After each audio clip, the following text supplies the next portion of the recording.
Quero chamar a sua atenção agora para meditarmos um pouco à luz da palavra de Deus. Em tempos de crise, em tempos de preocupação, em tempos de ansiedade, em tempos de medo, vale a pena buscar nas Escrituras aquilo que Deus tem a nos ensinar.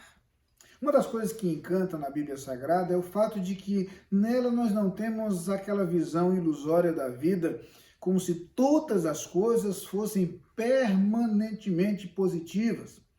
Também não há em nenhum lugar a garantia e a segurança de que se fizermos isso ou aquilo, ou se formos fiéis a Deus, nós nos tornaremos invulneráveis diante das dificuldades da vida. Não, a Bíblia não ensina isso. Pelo contrário, a Bíblia fala de dificuldades, de vicissitudes, de problemas enfrentados por todos nós, seres humanos. Jesus literalmente diz: no mundo tereis aflições. Mas a Bíblia nos ensina que é possível lidar com as dificuldades e nos dá conselhos e recomendações que nos ajudam como referência no lidar com essas dificuldades. Fica mais fácil ainda entender esses conselhos e essas recomendações quando nós os vemos em experiências vividas por servos de Deus, pelo povo de Deus. E aí a Bíblia é repleta de situações nas quais servos de Deus têm que lidar com situações difíceis, adversas, e nós aprendemos com suas experiências.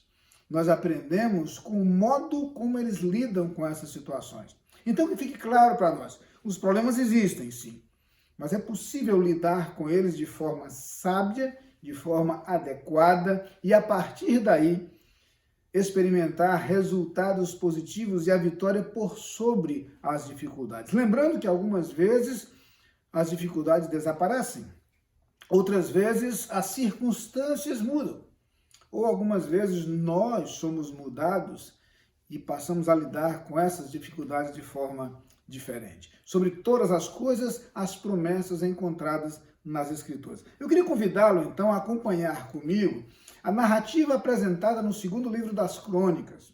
No capítulo 20, o episódio de uma batalha do rei Jeosafá contra exércitos que se uniram contra ele. Eu quero acompanhá-lo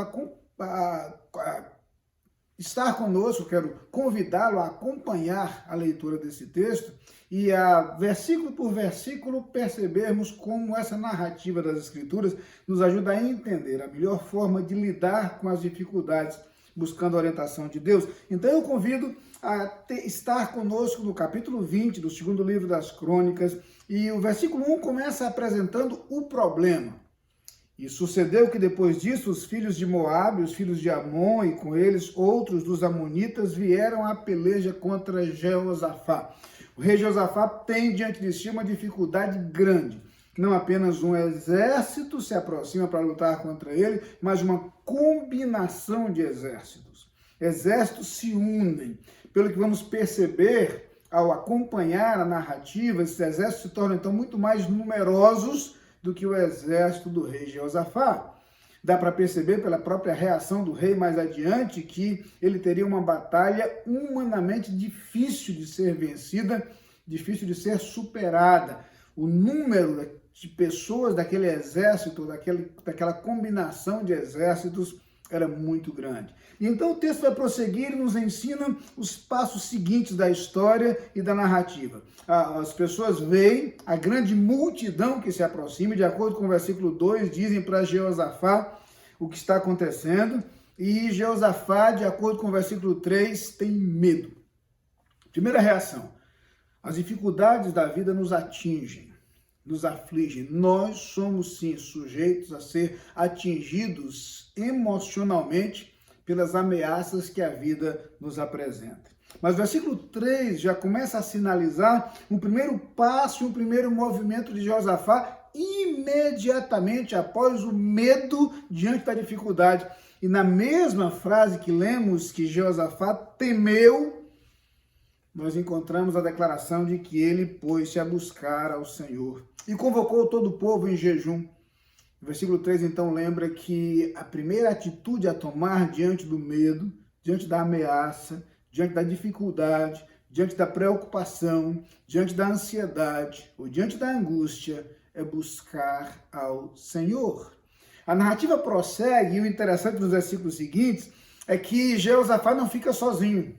O povo se une a ele, o povo se junta a ele. E de acordo com o versículo 4, e o versículo 5 vai continuar falando sobre isso, o povo se une a Jeosafá e eles começam a buscar ao Senhor. A palavra de Deus muitas vezes nos ensina que nós podemos não apenas buscar ao Senhor individualmente e temos acesso a Deus através de Jesus Cristo, e a carta aos Hebreus nos ensina que nós podemos chegar confiadamente ao trono da graça, mas também aprendemos que onde estiverem 2 ou 3 reunidos, no nome de Jesus, conforme suas próprias palavras, ele ali se faz presente. A verdade é que quando nos unimos, como estamos fazendo agora, a despeito de todas as distâncias físicas e geográficas que nos separam, mas quando nos unimos para nos colocar diante de Deus, Deus está atento à oração do seu povo, Deus está atento à preocupação do seu povo. E de todas as cidades de Judá vieram para buscar ao Senhor. Que frase linda, essa frase com a qual termina o versículo 4. E ali o rei se coloca diante do povo. E nesse momento, Josafá se coloca diante de Deus. E a primeira atitude dele ao se prostrar diante de Deus é reconhecer a grandeza de Deus. Primeira coisa a perceber quando nos aproximamos de Deus é estar atentos à sua grandeza. Não é por acaso que quando o capítulo 6 do livro do profeta Isaías fala do encontro de Isaías com o Senhor, começa por dizer que ele viu o Senhor assentado no alto e sublime trono e a sua glória enchia o templo. E ali, Isaías tem a visão dos serafins, tem a visão da declaração dos serafins: santo, santo, santo é o Senhor dos exércitos, toda a terra está cheia da sua glória. A visão da grandeza de Deus, a visão da glória de Deus é a primeira coisa que enche os nossos olhos e que enche o nosso coração quando nós nos aproximamos de Deus, quando nós nos chegamos a Ele. Até porque nós temos permanentemente as manifestações desse poder e de sua grandeza em todas as coisas. O salmista lembra que os céus proclamam a glória de Deus, o firmamento anuncia as obras de suas mãos. Basta contemplar as grandezas de Deus, as maravilhas do que Ele tem feito na própria natureza ou ao longo de nossa vida. E nós nos encantaremos com a grandeza e o poder do nosso Deus. E é disso que fala o versículo 6, a percepção de que Deus é o Deus que domina sobre toda a terra. Mas Josafá dá um passo seguinte, e no versículo 7 ele vai lembrar não apenas que Deus é grande, mas ele vai lembrar aquilo que Deus fizera por eles. Como é gostoso quando nós percebemos que a Bíblia não se limita a dizer que Deus é poderoso, a Bíblia nos diz que Deus é amor. De acordo com o capítulo 54 do livro do profeta Isaías, o nosso Deus é um Deus que trabalha para aquele que nele espera. Então, ao se aproximar de Deus, não apenas reconheça a grandeza de Deus, mas esteja atento ao modo como esta grandeza se manifestou na sua vida. Tem se manifesto na sua vida, no cuidado de Deus para conosco, no modo como Ele cuida de nós dia após dia. E Josafá começa a se lembrar do que Deus fizera pelo seu povo. Começa a se lembrar das manifestações, não apenas de poder, mas de bondade de Deus.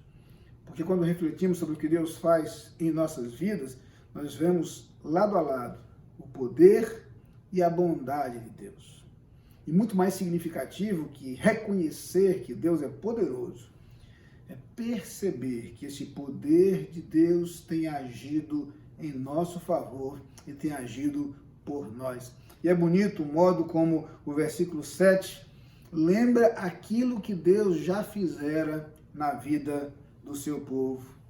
Depois, Josafá avança um pouco mais e lembra as promessas do Senhor. Depois que nós nos lembramos do que Deus já fez, é mister lembrar aquilo que Deus nos assegura. Até porque há uma relação direta entre aquilo que Deus tem feito em cumprimento às suas promessas e o modo como nós podemos olhar para o amanhã com a firmeza e a convicção de quem sabe que essas promessas se mantêm, de que essas promessas são cumpridas. Lembra da expressão do salmista? O choro pode durar uma noite, mas a alegria vem pela manhã. E a certeza de que haverá um amanhecer decorre justamente da experiência das noites anteriores. Pode ser que sua vida já tenha reservado noites escuras e frias, mas para todas elas houve um amanhecer. Em todas elas o sol raiou, em todas elas o dia surgiu. E Jeosafá faz essa conexão entre o modo como Deus tem cumprido as suas promessas ao longo da história e o modo como nós podemos olhar para frente e relembrar que as promessas de Deus permanecem de pé. O versículo 9 termina dizendo: e clamaremos a ti na nossa angústia, e tu nos ouvirás e livrarás. É a certeza do livramento, da atenção de Deus, quaisquer que sejam as circunstâncias, quaisquer que sejam as situações vividas e experimentadas por nós, a certeza de que Deus nos ouve. Versículo 10, então, é o momento quando Jeosafá abre o seu coração diante de Deus, primeiro para expor o problema que ele está vivendo. Não que Deus não soubesse o que estava acontecendo. É interessante isso. Nós não oramos para que Deus tome conhecimento das nossas necessidades. Nós oramos porque nós precisamos abrir o nosso coração. Nós precisamos dizer para Deus o que nós sentimos. Nós precisamos dizer para Deus a situação com a qual nós lidamos. Nosso Deus é onisciente.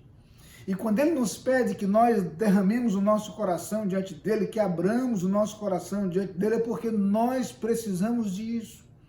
O que Jeosafá faz é exatamente colocar diante de Deus aquilo que o aflige, aquilo que o incomoda, aquilo que o perturba. E o versículo 10 é justamente a apresentação daquilo que está acontecendo, os fatos com os quais ele lida, o problema que ele tem diante de si, a situação que o está afligindo. Então não se incomode de abrir o seu coração diante de Deus e abrir honestamente.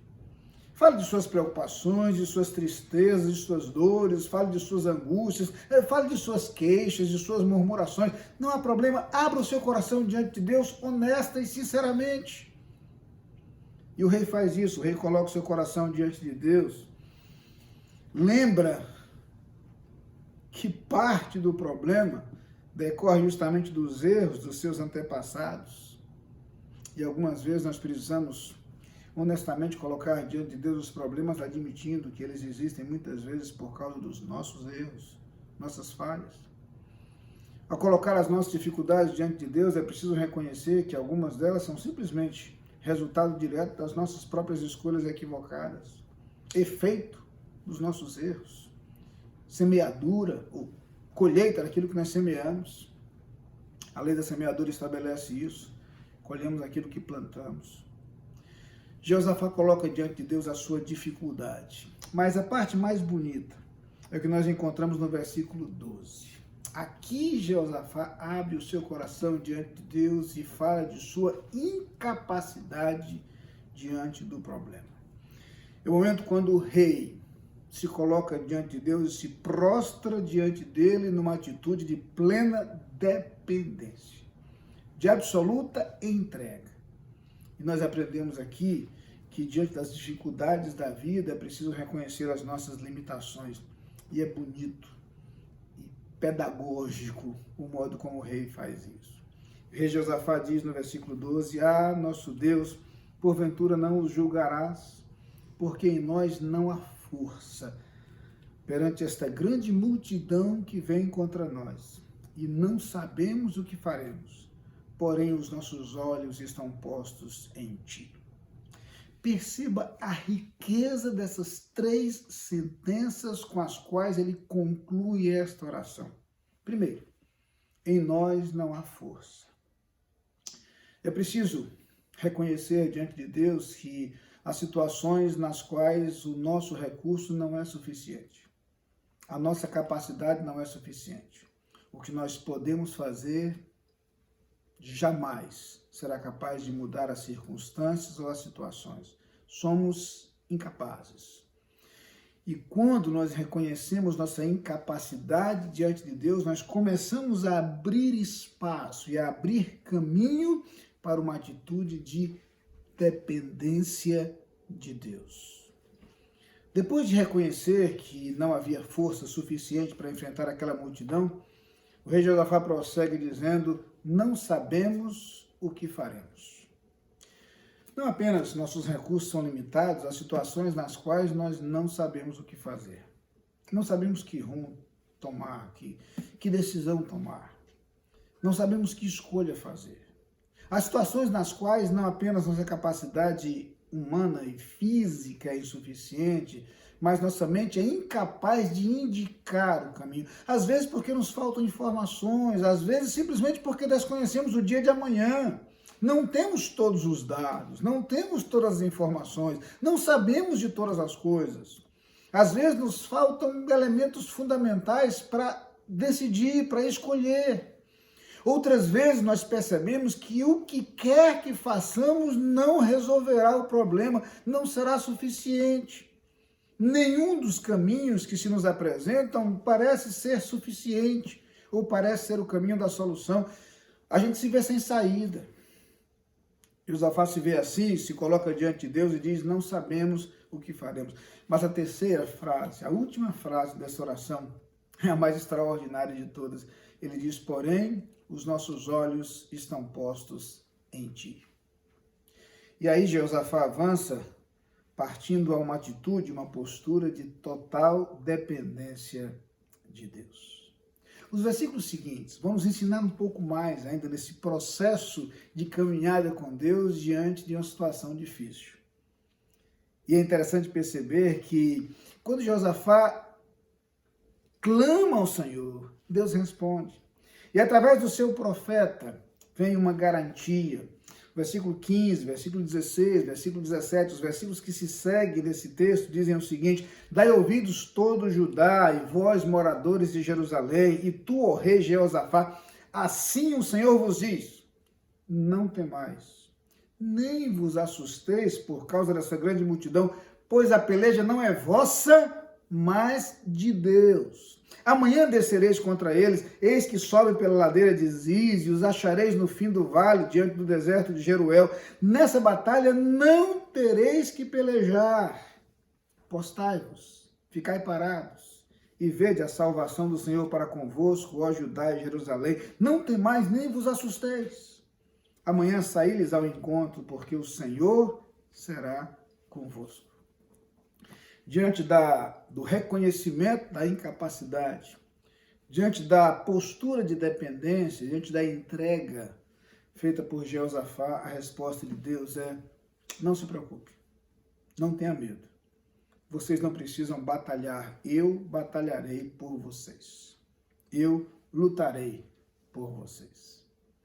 E aí o texto prossegue e mostra algo lindo e extraordinário quando o povo crê na promessa do Senhor e na resposta do Senhor. O versículo 19, então, afirma que os levitas, os filhos dos coatitas e dos filhos dos coratitas, eles começam a louvar ao Senhor, e com voz muito alta. Entenda, veja a cronologia dos fatos. Eles não estão esperando que a vitória seja vencida para louvar ao Senhor, não. Eles começam a louvar ao Senhor porque Deus já respondeu a sua oração e o fez com a sua promessa. As promessas de Deus já devem ser motivo suficiente para nossa gratidão, para nosso louvor, para nossa adoração e para nossa confiança. Quando nós conseguimos confiar em Deus e ser gratos a Deus antes mesmo de ver o resultado do agir de Deus, nós expressamos fé. Fé que, de acordo com o capítulo 11 da carta aos Hebreus, é a firme convicção de coisas que se esperam, é certeza de coisas que não se veem. Eles começam a adorar a Deus pela vitória que eles não viam ainda, mas que já estava assegurada pela promessa que veio do Senhor. E aí acontece um fato inusitado. De acordo com o versículo 20, eles se preparam e saem para o deserto. Josafá os convoca. afirma que eles podem crer no Senhor e eles estarão seguros. Basta que eles creiam no Senhor, eles estarão seguros. E aí o versículo 21 diz que os cantores são convocados para louvar ao Senhor e eles vão na frente do exército, adorando ao Senhor. É extraordinário quando a nossa fé nos faz avançar antes mesmo de ver o resultado do agir do Senhor. A ordem para que os filhos de Israel marchassem veio antes de o mar se abrir. Dize aos filhos de Israel que marchem. Quando isso está claro, e quando nossa atitude é esta, aí nós caminhamos para ver esse agir de Deus no qual nós acreditamos. Os versículos seguintes vão contar o que ocorre em seguida. De fato, como Deus assegura, eles não precisam pelejar. Os próprios exércitos se confundem e guerreiam entre si. E é interessante perceber que o versículo 24 e o versículo 25 contam a vitória do povo. Mas vejam que já no versículo 22, nós entendemos que antes que o povo de Judá precisasse lutar contra eles, eles já foram vencidos. Eles se destruíram uns aos outros. Versículo 24 diz, nisto chegou Judá à atalaia do deserto e olharam para a multidão e eis que eram corpos mortos que jaziam em terra e nenhum escapou.